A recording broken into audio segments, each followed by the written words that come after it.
வர முடியல. ஓகே தானே.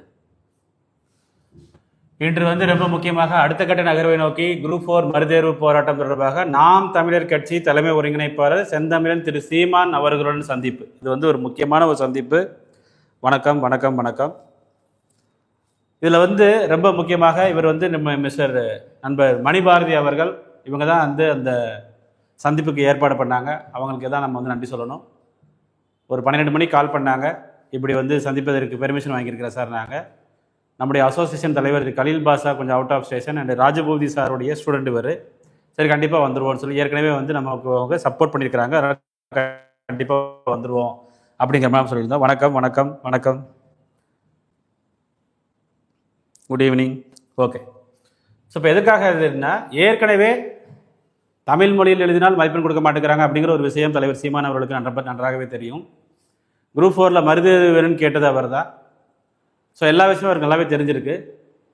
டிஎன்பிஎஸ்சி தொடர்பாக சந்திக்க வந்திருக்கிறாங்கன்னு சொன்ன உடனே வர சொல்லுங்கன்னு சொன்னார்.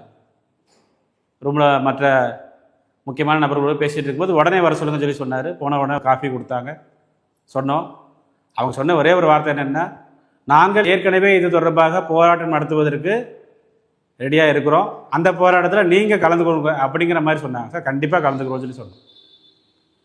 அதாவது ஒரு அரசியல் கட்சி தலைவர், ரொம்ப ஒரு முக்கியமான ஒரு தலைவர், எந்த ஒரு போராட்டமாக இருந்தாலும் போராட்ட களத்தில் மக்களோடு மக்களாக நிற்கக்கூடிய ஒரு தலைவர். அவரே பார்த்தீங்கன்னா இந்த குரூப் 4 தேர்வுக்காக நாங்கள் ஒரு போராட்டம் நடத்துகிறதா இருக்கிறோம்னு சொல்லி சொல்கிறாரு. ஸோ இது ஒரு மிகவும் இதெல்லாம் பார்த்தீங்க அப்படின்னா அந்தளவுக்கு அவங்களுக்கு தெரிஞ்சிருக்கு, இதில் தப்பு நடந்திருக்குன்னு அவங்களுக்கு நல்லாவே தெரிஞ்சிருக்கு. ஸோ இப்போ என்ன பண்ணுவாங்க, ஒரு சில சரி ஓகே இவர் நாம் தமிழர் கட்சி தலைவரை போய் பார்த்துருக்கிறாரு, இவர் அந்த கட்சியில் போல அப்படின்னு ஒரு சிலர் சொல்லுவாங்க. நான் அதிமுகவும் கிடையாது, நாம் தமிழரும் கிடையாது, டிவிகேவும் கிடையாது, ஏடிஎம்கேவும் கிடையாது. பட் எல்லா தலைவர்களும் பார்த்து பேசுறதுக்கு நான் ஏற்பாடுகள் பண்ணியிருக்கிறோம். ரொம்ப முக்கியமாக இன்னைக்கு எங்களுக்கு மறுதேர்வு வேணும்னு சொல்லி நாங்கள் முதல்ல அப்ரோச் பண்ணது யாருன்னா முதலமைச்சரை தான் நாங்கள் முதல்ல அப்ரோச் பண்ணணும். இதில் நீங்கள் ஃபஸ்ட்டு பார்த்தீங்கன்னா நாங்கள் முதலமைச்சருக்கு லெட்டர் கொடுத்துருக்குறோம். கொடுத்து ஒரு 15 நாளுக்கு மேலே ஆகுது. பட் எந்த விதமான பதிலும் இல்லை. நீங்கள் இதில் பார்த்தீங்கன்னா தெரியும், முதலமைச்சரின் தனிச் செயலர் 2 தலைமைச் செயலகம் இந்த லெட்டரை கொடுத்து பார்த்தீங்கன்னா 15 நாட்களுக்கு மேலாகுது. பட் ஆனால் பதில் இல்லை. பதில் இருக்கும்போது நம்ம என்ன செய்ய முடியும்? டிஎன்பிசிக்கு எதிராக போராட்டம் நடத்தியாச்சு சென்னையில், ஓகே, பதில் இல்லை. ஒரு எதிர்கட்சிகளை எவ்வாறு செயல்படுகிறது என்பதை பொறுத்து தான் ஆளுங்கட்சி செயல்படும் அப்படிங்கிறது தான் வரலாற்று உண்மை. அதனால் நாங்கள் என்ன பண்ணுறோம், சரி ஓகே, எதிர்கட்சிகள் யார் இருக்கிறாங்க அவங்கள போய் அப்ரோச் பண்ணுறோம். எங்களுக்கு தேவை மறுதேர்வு, வேறு எந்த கோரிக்கையும் வேண்டாம். எங்களுக்கு தேவை முறையாக நடக்கவில்லை. இந்த தேர்வு முறையாக நடக்கவில்லை, எல்லாருக்குமே தெரிஞ்சிருக்கு. ஸோ முதலமைச்சரின் தனிச்செயலருக்கு நாங்கள் லெட்டர் கொடுத்துருக்கிறோம், எந்த பதிலும் இல்லை அப்படிங்கும்போது நாங்கள் வேறு என்ன பண்ண முடியும்? எதிர்கட்சிகளை தான் போய் பார்க்க முடியும். டிஎன்பிஎஸ்சியை பார்த்தீங்கன்னா ஃபோன் பண்ணி அப்பாயின்மெண்ட் கேட்குறோம், கொடுக்க மாட்டேங்கிறாங்க. டிஎன்பிஎஸ்சி இருக்கக்கூடிய சென்னையில் முக்கியமான பயிற்சி மையங்களை வச்சு போராட்டத்தில் கண்டுக்கல. முக்கியமாக மீடியா சேனல், மெயின்ஸ்ட்ரீம் மீடியா யாருமே வரல. யூடியூபர்ஸ் வந்திருந்தாங்க, யூடியூப் வச்சிருக்கிற வீடியோஸ் இந்த கேமரா அவங்க தூக்கிட்டு ரெட் பிக்ஸ் வந்திருந்தாங்களே தவிர மெயின்ஸ்ட்ரீம் மீடியா யாருமே வரல. 3 மாதங்களுக்கு முன்னால் வெறும் 20 பேரை வைத்து நாங்கள் நடத்திய போராட்டத்திற்கு எல்லா மெயின்ஸ்ட்ரீம் மீடியா வந்தாங்க. இன்னைக்கு ஒரு 500 பேர் வந்திருக்காங்க, மெயின்ஸ்ட்ரீம் மீடியா யாருமே வரல. ஏன் வரல? அவர்களை போகக்கூடாது யாரும் சொன்னாங்களா? ஸோ இது எல்லாமே ஒவ்வொரு மட்டத்திலும் நம்மளை தடுக்கும் பொழுது, இதோ ஒரு வகையில் நமக்கு ஒரு தடுப்பு வரும் பொழுது நம்ம எதிர்கட்சி தலைவர்களை பார்க்க தான் செய்ய முடியும், வேறு வழி கிடையாது. எங்களுக்கு தேவை குரூப் 4 மறுதேர்வு வேணும். இந்த தேர்வு ஒழுங்காக நடக்கல, எங்களுக்கு தேவை மறுதேர்வு வேணும். அதற்காக தான் பார்த்தீங்க அப்படின்னா இந்த ஒரு விஷயங்களை பார்த்தீங்கன்னா நம்ம முன்னெடுக்கிறோம். இதில் நீங்கள் நான் ஒரு ஏடிஎம்கே, நான் பார்த்தீங்கன்னா அப்படின்னா ஒரு என்டிகே, என்ன வேணாலும் சொல்லுங்க, எனக்கு அதை பற்றி கவலையே கிடையாது. ஏன்னா யார் வேண்டுமானாலும் என்ன வேணாலும் சொல்லிட்டு போட்டும், நாங்கள் அதை பற்றி கவலைப்பட போகிறது கிடையாது. எங்களுக்கு தேவை மறுதேர்வு தான். ஸோ நிறைய பார்த்தீங்கன்னா இதற்கு முன்னாள் டிஎன்பிசியில் என்ன நடந்துச்சு, எது நடந்துச்சு எல்லாமே ரொம்ப டீட்டெயில்டாக நம்முடைய தலைமை ஒருங்கிணைப்பாளர் திரு சீமான் அவர்களை பார்த்து சொல்லியிருக்கிறோம். ரொம்ப பார்த்தீங்க அப்படின்னா ரொம்ப டீட்டெயிலாக சொன்னோம். மினிமம் அதாவது ஒரு 20 நிமிடம் பேசினார். அதான் ரொம்ப முக்கியமான விஷயம். 20 நிமிடம் எங்கள்கிட்ட பேசினார். என்ன குறை இருக்குது, ஏது குறை இருக்குது, எதனால மறுதேர்வு கேட்குறீங்க, இவங்க ஏன் இப்படி பண்ணுறாங்க, எத்தனை நாட்களாக இந்த போராட்டம் நடந்து கொண்டு இருக்கிறதுக்கு ரொம்ப டீட்டெயிலாக பேசினாங்க. யாருமே இப்படி கேட்கல. எத்தனை மீடியாவில் நீங்கள் சொன்னீங்க, எத்தனை அரசியல் கட்சி தலைவர்கிட்ட நீங்கள் சொல்லியிருக்கிறீங்க, யார்கிட்ட முறையிட்டிருக்கிறீங்க, எல்லாமே ரொம்ப தெளிவாக கேட்டாங்க. இந்த குரூப் 4 மறுதேர்வு என்பது நாங்களே குரூப் 4 தொடர்பாக டிஎன்பிஎஸ்சி தொடர்பாக ஒரு போராட்டம் நடத்துவதற்கு ஏற்பாடு செய்து கொண்டிருக்கிறோம், நீங்கள் கலந்து கொள்ளுங்கள். கண்டிப்பாக நாங்கள் கலந்துக்கிறோம் சார் சொல்லி சொன்னோம்.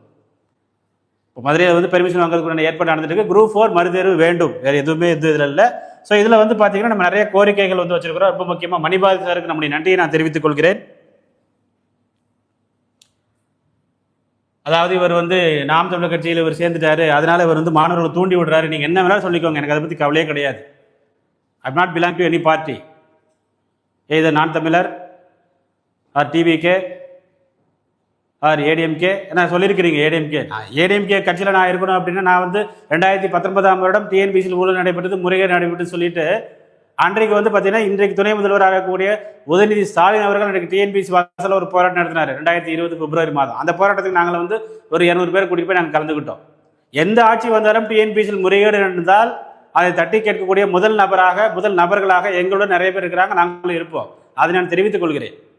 அது எப்படி நீங்க வந்து இஷ்டத்துக்கு ஒரு எக்ஸாம் வைப்பீங்க, இஷ்டத்துக்கு ஒரு ரிசல்ட் போடுவீங்க, இஷ்டத்துக்கு கொஸ்டினை கேட்பீங்க, கடைசி எங்களை யாரும் கேட்க முடியாது, நீதிமன்றம் கேட்க முடியாது அப்படின்னு நீங்க என்ன எல்லாருக்கும் மேலேயா? No one is above law, article 14. But TNPSC is everything, TNPSC is above law அப்படின்னா அரசியல் நம்ம போராட்டத்தில் ஒரு பையன் பேசினார், வரலாறு படிக்க வச்சீங்க, பொருளாதாரத்தை படிக்க வச்சீங்க, அரசியலமைப்பு படிக்க வச்சீங்க. பட் அந்த அரசியலமைப்பு சொல்லப்படி நீங்க இல்லையே கேள்வி கேட்கிறாரு. அது கரெக்ட் தானே? எந்த விஷயத்திலேயாவது அரசியலமைப்பு சொல்லப்படி நீங்க இருக்கிறீங்களா? தமிழ்நாடு டிபார்ட்மெண்ட் மருத்துவத்துறை சொல்றது தப்பு, சுப்ரீம் கோர்ட் சொல்றது தப்பு, எலெக்ஷன் கமிஷன் சொல்றது தப்பு, டிவிஎஸ்சி சொல்றது தப்பு, நான் மட்டும் தான் கரெக்ட் அப்படின்னா நீங்க எந்த வானத்துல இருந்து நீங்க குதிச்சிட்டீங்களா? இதே தான் நாங்க கேட்கிறோம். அப்போ ஒவ்வொரு முறையும் எல்லா முறையும் நீங்க வந்து எங்களை தடுக்கும் பொழுது நாங்கள் எதிர்கட்சி தலைவர் போய் கேட்க தான் செய்வோம், எங்களுடைய கோரிக்கையை நாங்கள் சொல்லதான் செய்வோம், அவங்க காது கொடுத்து கேட்கிறாங்க. அதனால வந்து நம்முடைய தலைவர் திரு நாம் தமிழர் கட்சி ஒருங்கிணைப்பாளர் திரு சீமான் அவர்களை சந்திச்சோம். ஸோ இதில் வந்து பார்த்தீங்க அப்படின்னா நம்ம வந்து நிறைய கோரிக்கைகள் அவங்களுக்கு வச்சிருக்கிறோம். ஓகே, ஸோ இதற்கு முன்னாடி இவரை மட்டுமா நாங்கள் சந்திச்சோம் அப்படின்னா அப்படி கிடையாது. இதற்கு முன்னாடி தமிழக வெற்றி கழகத்தின் தலைவர் திரு விஜய் அவர்களுக்கும் நாங்கள் லெட்டர் அனுப்பியிருக்கிறோம், மெயில் பண்ணியிருக்கிறோம், பனையூரில் அவங்க அலுவலகத்துக்கு போய் பார்த்துருக்குறோம். ஐடிவிங்கில் வந்து பார்த்தீங்க அப்படின்னா இருக்கக்கூடிய முக்கியமான ஆட்கள் வந்து பார்த்தீங்கன்னா பேசியிருக்கிறாங்க. அவங்களுடைய பொதுச் செயலாளர் ஃபோனில் பேசினாங்க. பொதுச் செயலாளர் திரு நம்முடைய புசி ஆனந்த் அவர்கள் வந்து பார்த்தீங்கன்னா ஃபோனில் பேசினாங்க. மதுரை மாநாட்டுக்கு அப்புறம் இது சம்மந்தமாக நாங்கள் வந்து பார்த்தீங்க அப்படின்னா நாங்கள் எங்களுடைய இது சொல்கிறோம், நாங்கள் கண்டிப்பாக வந்து இது மாநாட்டுக்காக நாங்கள் பண்ணுறோம் சொல்லி அவங்க சொல்லியிருக்கிறாங்க. திரு விஜய் அவர்களுக்கு நாங்கள் வந்து பார்த்தீங்கன்னா லெட்டர் கொடுத்துருக்கிறோம். திரு விஜய் அவர்களுக்குமே வந்து பார்த்தீங்க அப்படின்னா திரு விஜய் அவர்கள் தலைவர் தமிழக வெற்றி கழகம் தமிழ்நாடு இதுக்கு வந்து பார்த்தீங்கன்னா நாங்கள் லெட்டர் கொடுத்துருக்கிறோம்.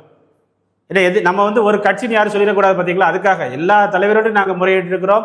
அதனால வந்து கண்டிப்பாக இதில் வந்து ஒரு மறுதேர்வு வேண்டும் அப்படிங்கிறது உங்களுக்கு வந்து ஒரு டைம் வந்து நீங்கள் வந்து இதை பண்ணிட்டீங்க அப்படின்னா ஒரே ஒரு டைம் இது எதிர்கட்சி தலைவர் மாண்புமிகு பொதுச் செயலாளர் திரு எடப்பாடி பழனிசாமி அவர்கள் அவங்களுக்கு நம்ம லெட்டர் கொடுத்துருக்கிறோம். எல்லாருக்குமே நம்ம லெட்டர் கொடுத்துருக்கிறோம். லெட்டர் கொடுக்காத ஆட்களே கிடையாது. எல்லா கட்சியிலும் நம்ம சொல்லியிருக்கோம். முதலமைச்சர் தனிப்பிரிவில் தான் முதல்ல சொன்னோம், அப்புறம் தான் மற்ற தலைவரோடு சொன்னோம். காரியம் நடக்கலை அப்படின்னு சொல்லிட்டு நம்ம மற்ற தலைவர்களோடு சொன்னோம். Great sir, good evening. Okay, இந்த கமெண்ட்ஸ்லாம் நான் பதில் சொல்கிறேன். ஃபர்ஸ்ட் நான் பேசிக்கிறேன். ஓகே, ஸோ நான் என்ன சொல்கிறேன் அப்படின்னா இருக்கக்கூடிய அனைத்து தலைவர்கிட்ட போய் பேசும்பொழுதும் எங்களுக்கு நீங்கள் வந்து பார்த்தீங்கன்னா ஒரு விஷயம் பண்ணலை.